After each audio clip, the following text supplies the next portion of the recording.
ആരാധനാ സ്ഥലത്തേക്ക് ആരാധന നടത്താൻ അവിടെ സ്ഥാപനം പണിയാനുള്ള മുഴുവൻ പെർമിഷൻ നമ്മൾ നൽകുന്നു. ഇത് വളരെ കൃത്യമായിട്ടുള്ള കാര്യങ്ങളാണ് ഇവർ ചെയ്യുന്നത്. നമ്മുടെ ആരാധന പ്രസംഗത്തിന് മാത്രമാണ് ഇവരെ ഉദ്ദേശിക്കുന്നത്. മറ്റൊരു കാര്യവും എനിക്ക് വ്യക്തിപരമായിട്ടുള്ള ബാക്കിയുള്ള കാര്യങ്ങളൊക്കെ നിയമത്തിൻ്റെ മുന്നിലാണ്. അതിന് നിയമത്തിൻ്റെ ആളുകളാണ് അതിന് മറുപടി പറയുന്നത്. നമ്മുടെ ഒരു സഹസ്ഥാപനമാണല്ലോ ചെന്നിത്തലയുള്ള അവിടെ ഉള്ള സംഭവങ്ങൾക്ക് എന്തെങ്കിലും ധാരണ ഉണ്ടായിരുന്നു മുൻപ്?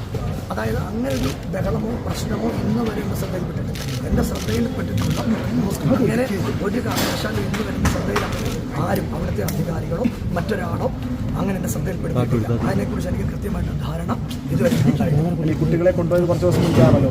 ആ കൊണ്ടുപോകുന്ന സമയത്ത് അവർ എന്തെങ്കിലും തരത്തിലുള്ള കാര്യങ്ങൾ നമ്മളോട് പറഞ്ഞിരുന്നു? കുഞ്ഞുങ്ങൾ ഒരു തരത്തിലുള്ള കാര്യങ്ങൾ പറഞ്ഞിട്ടില്ല. ഇന്ന് വരെ നമ്മളോട് പറഞ്ഞിട്ടില്ല. അപ്പോൾ അങ്ങനെ മർദ്ദനം നടന്നതായിട്ടൊന്നും അറിയത്തില്ല. അങ്ങനെ മർദ്ദനം ഇതുവരെ നടന്നതായിട്ട് നമ്മുടെ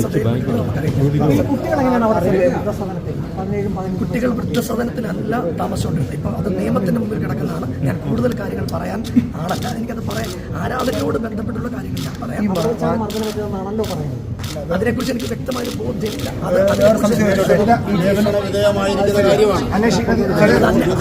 ജീവനക്കാരായ ആളുകളെ അവരുടെ പശ്ചാത്തലം അതൊക്കെ പരിശോധിച്ചാണ് ആളുകളെ. തീർച്ചയായിട്ടും അവർക്ക് അങ്ങനെയുള്ള ആളുകൾക്ക് ക്രിമിനൽ പശ്ചാത്തലം ഉണ്ടോ ഇല്ലയോ എന്നുള്ള കാര്യം നമുക്കറിയില്ല.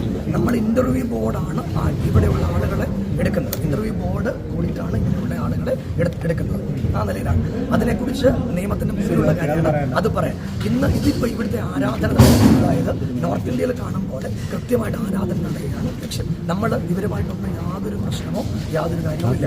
ഇനിയും മാധ്യമങ്ങൾ പറഞ്ഞതിന് ഒളിവിലാണ്. ഞാൻ ഇന്നലെയും ഇവിടെയുണ്ട്, പിന്നെ ഞാൻ ഇവിടെയുണ്ട്. എല്ലാ ദിവസവും ഞാൻ ഇവിടെ തന്നെ. വാർത്താ സമ്മേളനം എൻ്റെ ഒരു സ്നേഹിതൻ പറഞ്ഞിട്ടാണ് ഞാൻ വാർത്താ സമ്മേളനത്തിൽ എന്നോട് ചോദിച്ചു ഇങ്ങനെ ചെയ്യാൻ പറ്റുമോ.